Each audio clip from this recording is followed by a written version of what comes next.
बैठते हैं तो सबसे पहले क्या करते हैं? पर सबसे पहला काम मंदिर में बिना पंडित के सबसे पहला काम कौन सा होता है? तो सबसे पहला काम होता है भगवान को धन्यवाद देना कि आज भी आपने मुझे इस मंदिर में आपका दीदार कराने के लिए, दर्शन कराने के लिए बोला। अगर पंडित साथ में होगा तो पहले वो मंत्र बोलेगा, स्वस्ति वाचन करेगा।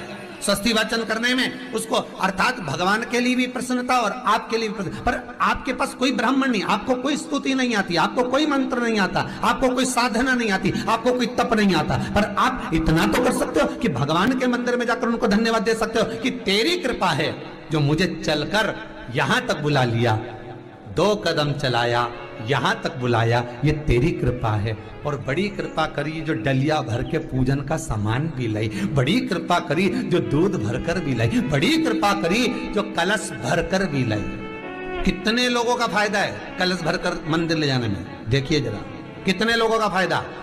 हिंदू धर्म में, विष्णु पुराण में, पद्म पुराण में लिखा है, सौभाग्यवती नारी जब भरा हुआ पानी का लोटा लेकर कलश लेकर जाती है और उसको देखकर कोई व्यक्ति निकल कर चले जाता है तो जिस काम के लिए जाता है वो काम सफल हो जाता है। मंदिर का ही लोटा,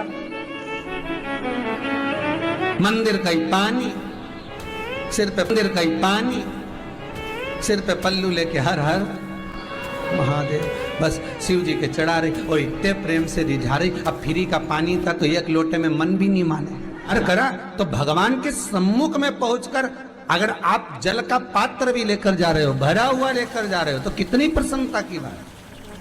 हिंदू धर्म की रीति है, जिस पात्र को हम जल चढ़ाने लेकर जाते हैं उस पात्र में भगवान के चरणों का जल लाते हैं, खाली पात्र नहीं लाते। क्या लाते हैं? भगवान के चरणों का जल। उस चरणोदक को लेकर आए, घर में रखा, सबने अपने नैनों में लगाया, हृदय में लगाया, चित्तवृत्ति में लगाया। खाली पात्र हम लेकर वापस नहीं आ रहे हैं। शिव मंदिर में जब जब जाओ, जल चढ़ाने के लिए जाओ, पात्र तुमने शंकर जी को पूरा पानी चढ़ा भी दिया तो शंकर के चरणारविंद का थोड़ा सा जल पात्र में डाल के भले 2 बूंद लाओ, 4 बूंद लाओ, इतना सा लाओ, पर लाओ और उसको पूरे परिवार के नेत्रों में जब लेकर आए हो चरणोदक तो लगाओ। पर खाली पात्र नहीं लेकर, खाली पात्र लाने में ध्यान दीजिए। जब आप पूरा जल समर्पित कर देते हैं, जल समर्पित भी पूरा करना है, भगवान को चढ़ा रहे हो तो पूरा समर्पण होना चाहिए, पूर्ण समर्पण। इसलिए शंकर भगवान को अधूरा समर्पण नहीं, इसलिए श्रीफल भी पूर्ण चढ़ता है। शंकर जी के मंदिर में श्रीफल नहीं फूटता, पूर्ण श्रीफल, बेलपत्री भी पूरी, चावल का दाना भी चढ़ेगा तो आखा, फल भी चढ़ेगा तो आखा, फूल भी चढ़ेगा तो आखा। भगवान को कोई चीज खंडित नहीं चढ़ती, शिव जी को जल भी चढ़ेगा तो पूर्ण। जिस जल को चढ़ाने के लिए लेकर गए उसको बचा कर नहीं लाना है शिव मंदिर में से, संपूर्ण भाग, क्योंकि भगवान के चरण की रज जब हमारे घर में प्रवेश करेगी तो हमारा आत्म कल्याण तो स्वतः ही हो जाएगा, शिव करुणा कर ही देंगे। पर कई लोगों की आदत रहती है, और आपने भी गलती करी होगी, गए होगे, चढ़ा कर भी आए होगे, पूरा पानी भी उंडेल कर आए होगे, चढ़ा भी दिया, छोड़ भी आए, पर लेकर नहीं आए होगे। कई लोग गलती कर जाते हैं और फिर बाद में कहते हैं हम तो इतने साल से पूजन कर रहे हैं, भगवान हमारी सुन ही नहीं दिया। तो भगवान के मैं तो तैयार बैठा, पर तू नवा के चली जाए, लेके तो कहीं जाए। तो भगवान थोड़ी ना कहेगा कि तू मेरे पास में आए तो मेरे चरण की रज लेकर जा। भगवान थोड़ी ना कहेगा कि मेरे पास में आकर तू ये लेकर जा।